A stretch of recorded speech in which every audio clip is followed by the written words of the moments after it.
Olá pessoal, a frente A, módulo 5, traz aqui primeiro as ideias iniciais sobre função, produto cartesiano. Algumas eu vou omitir aqui porque é uma relembrança de conceitos iniciais que eu acredito que muitos de vocês já devem dominar. Vou me ater aqui à relembrança de domínio. Domínio são os valores de x, né? Quais valores de x a gente pode usar. E alguns detalhes a gente tem que observar quando tivermos que analisar o domínio. Duas coisas que a gente não pode deixar acontecer é a divisão por zero. Então perceba que eu posso utilizar qualquer valor de x aqui, exceto zero. X tem que ser diferente, exceto 4. X tem que ser diferente de 4, porque um número n qualquer é dividido por zero. Isso não existe, tá? Em termos de números reais. A outra situação é raiz quadrada de número negativo quando estamos analisando os números reais, né?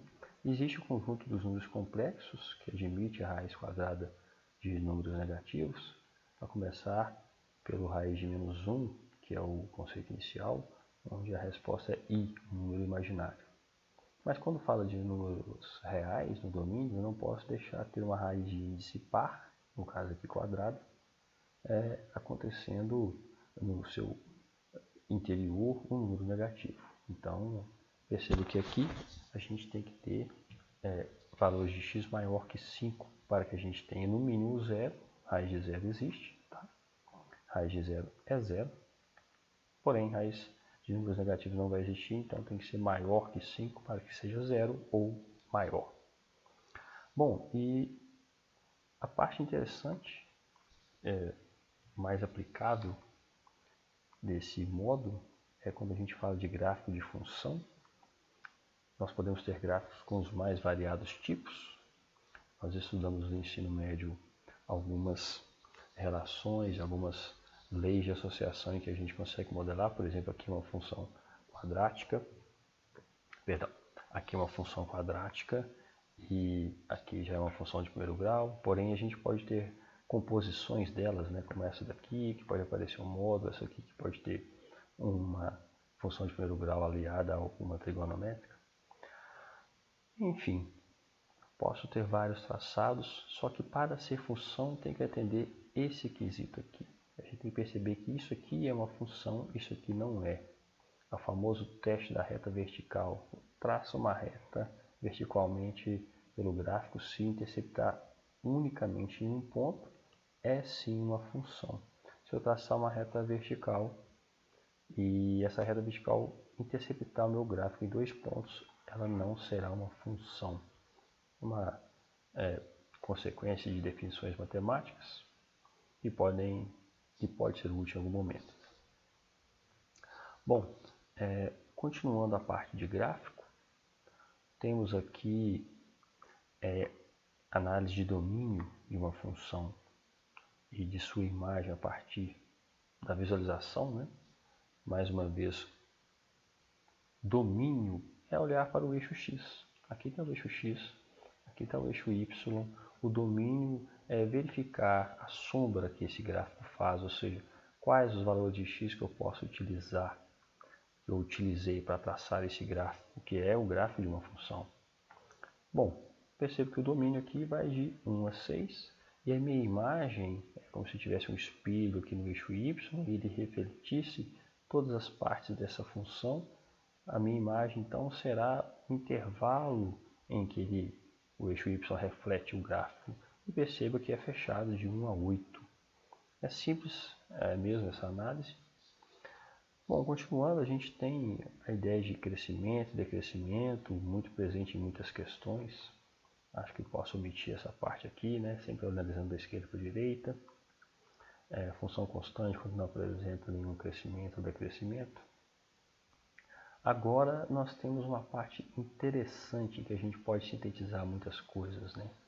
As ideias aqui de reflexão e translação, tudo vem ser sintetizado quando a gente tem um valor somando dentro da função, ou subtraindo dentro da função. Ou seja, se lá dentro da função eu adiciono um número qualquer, o impacto gerado no gráfico é deslocá-lo para a esquerda. Se eu subtraio, eu jogo para a direita. Né? Então, para jogar para a direita eu subtraio, para a esquerda eu somo. Tem uma questão logo após a explanação aqui do conteúdo que vou mostrar a resolução baseada nessa ideia. Da mesma forma, se a gente soma, se eu tenho um valor K qualquer do lado de fora, se somo, eu vou subir, vou ter um deslocamento vertical. Se eu subtrair, eu vou ter um deslocamento horizontal. Eu percebo aqui que a gente tinha uma f de x e uma g de x somando 2 na f de x. Isso vai ser, então, um deslocamento vertical na função. Bom, e aí eu tenho mais algumas observações aqui. A sintetização, né, do que eu acabei de falar está sendo apresentado aqui. Né? Se o K está do lado de fora, a gente sobe a função. Se o K está do lado de fora somando, né, se ele está subtraindo, a gente desloca para baixo, sempre no deslocamento vertical. A gente consegue isso em qualquer outra função. Está aqui o exemplo da trigonométrica. A ideia da reflexão também é bastante interessante quando a gente joga um valor negativo ao invés de positivo no eixo x. E aí a gente vai ter, vou aumentar o zoom um pouquinho aqui, a gente vai ter uma reflexão em torno do eixo x, em torno do eixo y. Então aqui tem uma função f de x igual a 3 de x, o gráfico vai ser uma reta. Se eu jogar valores negativos lá dentro, eu gero essa reflexão, né? Em torno do eixo y. Né? Então a gente consegue refletir sempre em relação ao eixo y. Okay? Tem algumas outras observações aqui, deixo para vocês a leitura, mas eu tenho que me ater a detalhes mais contextualizáveis. Então já vou partir para a resolução da questão número 1, muito simples, ideia simples, mas presente em vestibulares. Aqui a gente tem a relação entre metros cúbicos e o valor da taxa a ser paga aí pelo recolhimento, alguma coisa relativa a lixo, perdão, de água, né? Tá aqui. Bom, se for consumido 15 metros cúbicos, qual vai ser a relação? Muito simples, y vai ser igual a 8 vezes 15 mais o 30. Primeiro eu multiplico, depois eu somo. Resposta, então, 150, letra A.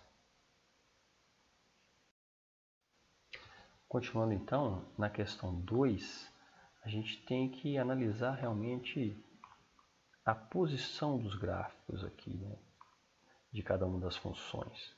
Então, mais uma vez, eu quero analisar nesse intervalo, que vai do 4 ao menos 5. Quando é que f de x vezes g de x é menor que zero? Ora, para ser menor que zero, a gente tem que relembrar que o sinal das funções tem que ser opostos.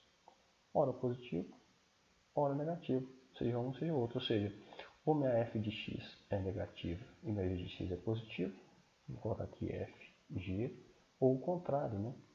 Porque aí, se eu multiplico essas duas situações, eu vou obter sempre um valor negativo e, obviamente, menor que zero. Analisar o sinal de uma função é analisar o eixo y, que é a altura que ela está no eixo y. Aqui é a parte positiva. Vou até mudar de cor aqui para não causar algum detalhe em relação à minha resolução aqui, alguma compreensão equivocada. Bom, voltando. Se a função está na parte positiva do eixo x, ela é positiva.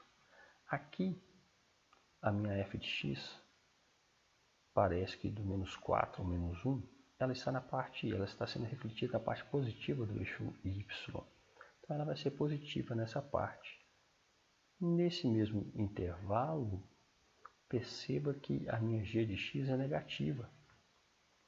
Ou seja, eu vou ter um valor positivo multiplicando negativo, cai nessa situação aqui, ela vai ser negativa nesse intervalo de menos 4 a menos 1, e aí eu tenho que observar essas duas alternativas, né? Por aí já consigo excluir todas. Bom, vou analisar apenas essas duas aqui agora. Menos 4 a menos 1, perceba que aqui é menor, justamente para não deixar de emitir o menos 1 como raiz, porque se for zero, alguma das funções vai zerar isso aqui, então deixa de ser negativo. Lembrando que o zero não é positivo nem negativo, ele é neutro, né? Em termos de sinal. O zero é par, mas em termos de sinal ele é neutro. Então, por isso aqui está sendo utilizado apenas a desigualdade, menor que. Vamos analisar um outro intervalo. 0 a 3 e depois de 3 a 5. Vou começar com de 3 a 5. De 3 a 5, percebo que as duas funções são positivas. Teria então positivo vezes positivo, o que vai dar uma resposta positiva, não condiz com o que o enunciado quer. Nessa parte de 0 a 3, eu tenho a minha f de x, 0 a 3, né? Minha f de x negativa, minha g de x positiva, cai nessa segunda situação aqui, retificando, vai cair na primeira de novo, né? F de x negativa, g de x positiva, vai dar uma resposta negativa, é o que o enunciado quer, por isso então aqui é a letra C.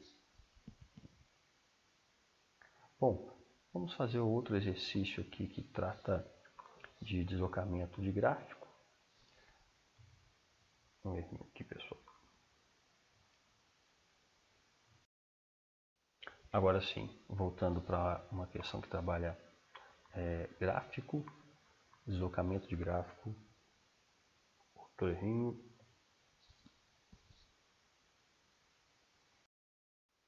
Perdão, pessoal, agora voltou. Bom, a questão 5, ela trabalha uma ideia de deslocamento de gráfico bastante simples, se a gente tem em mente os conceitos de ter uma constante k sendo somada ou subtraída dentro da função ou fora. Então perceba, lá no material diz que se eu tenho uma f de x em que aparece uma constante k sendo somada dentro, se a gente soma ou subtrai, eu vou até retificar a escrita aqui, eu vou colocar mais e menos. Eu posso somar ou subtrair uma constante k lá dentro da função. Essa ideia, a presença desse k, remete a um deslocamento horizontal. E se eu subtraio, vai para a direita. Se eu somo, vai para a esquerda. Consequência das operações que a gente tem que realizar, né? Então, essa função, como tem o menos 1, ela vai sofrer um deslocamento de uma unidade para a direita. Ou seja, esse vértice vai deslocar uma unidade, vai justamente vir para cá. Vai ser algo mais ou menos assim. E das alternativas apresentadas, a letra A é a única que apresenta corretamente esse deslocamento. É isso aí, pessoal. Bons estudos e até a próxima.